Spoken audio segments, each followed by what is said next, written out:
Salam Kamir, kekaguman ilahi mengarah pada iman dan rahmat. Saudara-saudari yang terkasih, saya mempunyai satu paket tes kehamilan.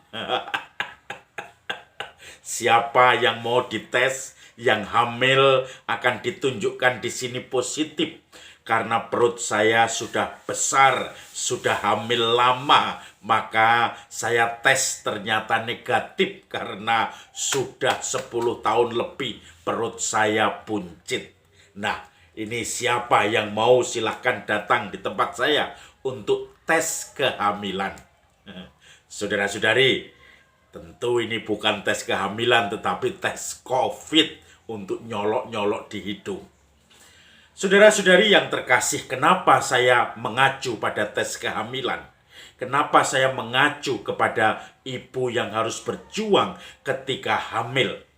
Saat ini umat saya yang baru saja menikah ini sudah mulai hamil dan dia sudah mulai mempunyai kelainan morning sick. Kalau pagi sakit, dikit-dikit ngeluh, dikit-dikit tidak enak badan, dikit-dikit muntah, dikit-dikit merasakan selalu ingin dibelai-belai, dikit-dikit selalu komplain. Itu yang namanya ngidam. Minta mangga, minta belimbing, minta nanas, macam-macam permintaannya. Sakitnya ini seperti ujung kepala sampai ujung kaki. Yang pusing biasanya suaminya atau yang menemaninya. Saudara-saudari yang terkasih, sakitnya orang yang sedang hamil, melahirkan, dan kemudian akhirnya dia siap-siap untuk melahirkan, apalagi melahirkan dengan alami, tidak sesar, itu tentu saja akan membuat dia menjadi pontang-panting sakitnya. Tetapi ada juga yang rela dibedah perutnya untuk melahirkan anak. Tentu sakit ini. Ya, saya yakin.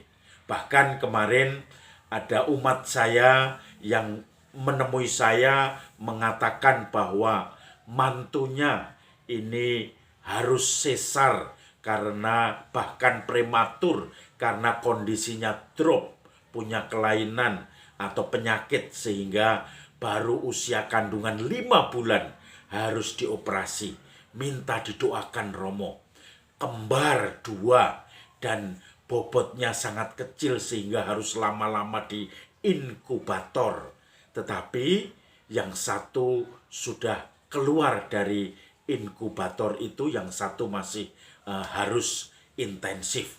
Ini sudah agak lama, tetapi karena bisa dipahami karena lahirnya prematur dalam usia 5 bulan kandungan, sehingga mau nggak mau harus intensif sekali.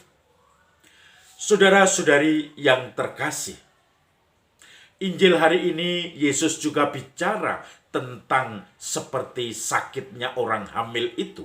Dalam pesan terakhirnya, Yesus mengatakan, "Aku akan melihat, ketahuilah, kamu akan menangis dan meratap, tetapi dunia bersukacita. Tetapi ketahuilah bahwa duka citamu itu akan menjadi sukacita." Sama seperti seorang ibu yang sakit berduka cita melahirkan. Tetapi ketika sudah melahirkan, dia melihat bayinya dengan penuh semangat, kegembiraan, penghiburan. Maka dia pun akan melupakan penderitaannya ketika 9 bulan mengandung. Ketika dia melahirkan dan sekarang menggendong anak yang dikasihinya. Dan itu bagi dia menjadi penghiburan. Maka Yesus mengatakan bahwa kamu akan mendapatkan penghiburan dariku. Dan kemudian dari situ Yesus mengatakan kepada para murid-muridnya bahwa duka citanya akan menjadi sukacita. Dan Yesus akan melihat mereka dalam sukacita. Mintalah dalam nama Bapa, mintalah kepada Bapa, maka kamu, permintaanmu akan dikabulkan.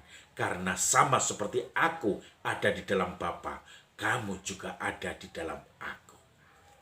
Saudara-saudari yang terkasih, saya rasa Yesus mengajarkan teologi salib, bahwa di dalam penderitaan kita akan menikmati hasilnya yang membahagiakan, dan kita melupakan penderitaan itu. Suatu proses hidup yang harus dijalani, penderitaan yang harus dilewati, karena dipikulnya penderitaan itu akan memunculkan kebangkitan, kegembiraan bersama Tuhan. Saudara-saudari yang terkasih, saya teringat ketika teman saya SMA dulu ini menceritakan pengalamannya ketika menangis berjuang di waktu kuliah di ITB Bandung. Dia jurusan bendungan, dan saudara-saudari yang terkasih, dia menceritakan penderitaan tetapi dengan senyum lebar. Artinya apa? Penderitaan itu sudah dilupakan. Hanya sekedar kenangan yang membekas tetapi menggembirakan, karena seperti melihat anak yang sudah lahir. Dia sekarang melihat kesuksesan di dalam proses yang dia alami. Pada saat semester 3 atau semester 4 kuliah di Bandung, tiba-tiba orang tuanya, khususnya bapaknya, memberitahu, aku tidak bisa mengirim uang lagi kepadamu untuk kuliah maupun untuk kos, untuk makan. Kamu kalau masih mau kuliah, silahkan berusaha sendiri. Tetapi saya tidak bisa mengirim uang kuliah lagi. Hancurlah semangat anak muda itu. Dan kemudian dia mulai tidak mau putus untuk kuliahnya. Dia mulai bekerja keras mengajukan proposal untuk beasiswa-beasiswa.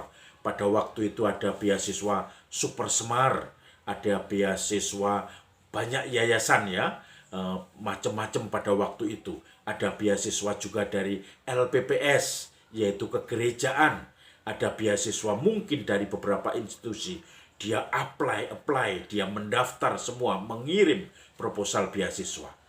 Karena teman saya tadi memang cerdas, maka dia mendapatkan banyak beasiswa untuk kuliahnya SPP. Tetapi kemudian dia harus hidup, dia harus kos. Ceritanya memang menghabiskan air mata. Bagaimana dia sampai diusir oleh ibu kosnya. Barang-barangnya dikeluarkan dari kamarnya karena dia sudah 4 bulan tidak membayar kos. Kemudian dia kalau makan, dia hanya modal yang penting Super Mie atau Indomie, salah satu merek, pokoknya mie instan. Kemudian nanti dia bangun agak siang. Kemudian kalau sudah siang jam 11, dia datang ke kos-kos teman-temannya dengan membawa mie. Kemudian dia mencoba untuk menumpang masak mie instan dengan minta nasi di temannya itu. Teman kuliahnya juga tidak keberatan, malah senang membantu. Bahkan teman-teman kuliahnya juga tidak sadar kalau hanya dimintai nasi saja kecil. Tetapi bagi teman saya tadi itu sangat besar manfaatnya. Maka dia mulai bisa melanjutkan kuliah, melanjutkan makan, numpang kos di rumah teman-temannya berpindah-pindah karena barangnya memang tidak banyak. Dan kemudian ketika sudah semester 7, dia mulai menjadi asisten dosen. Dia diajak memproyek bendungan, membangun bendungan-bendungan di Cilacap, kemudian pemecah-pemecah ombak di beberapa daerah. Maka kemudian dia mendapatkan uang saku tambahan dan dia merasakan kegembiraannya itu. Dia menceritakan walaupun semuanya tentang kegetiran hidupnya, tetapi dengan sukacita karena dia sudah berhasil melewati semua itu, sudah didewasakan, dan akhirnya dia sekarang sudah doktor dan menjadi pendamping pendidikan di mana-mana, khususnya di Papua. Mengingat pengalaman teman saya itu, saya respect, hormat. Dia saya tangkap, diceritakan seluruh duka cita itu, air mata itu, tetapi dengan kegembiraan. Kadang masih menetes air matanya, tetapi suasana umum adalah kegembiraan karena dia sudah melewati semua itu. Duka citamu akan menjadi sukacita dan kegembiraan. Seperti ibu yang sakit karena melahirkan, tetapi melupakan penderitaan dan sakitnya setelah melihat anaknya dilahirkan. Maka seperti itulah kegembiraan kita. Saudara-saudari, mari kita mencoba memahami segala penderitaan kita ini dengan kacamata sukacita kebangkitan Tuhan, agar kita tidak pernah putus asa, tetapi kita selalu berjuang di dalam salib Tuhan, supaya kita ikut dibangkitkan di dalam kegembiraan Tuhan. Kita hadapi seluruh tantangan hidup, beban hidup dengan optimisme dan kegembiraan. Salam Kamir, kekaguman ilahi mengarah pada iman dan rahmat.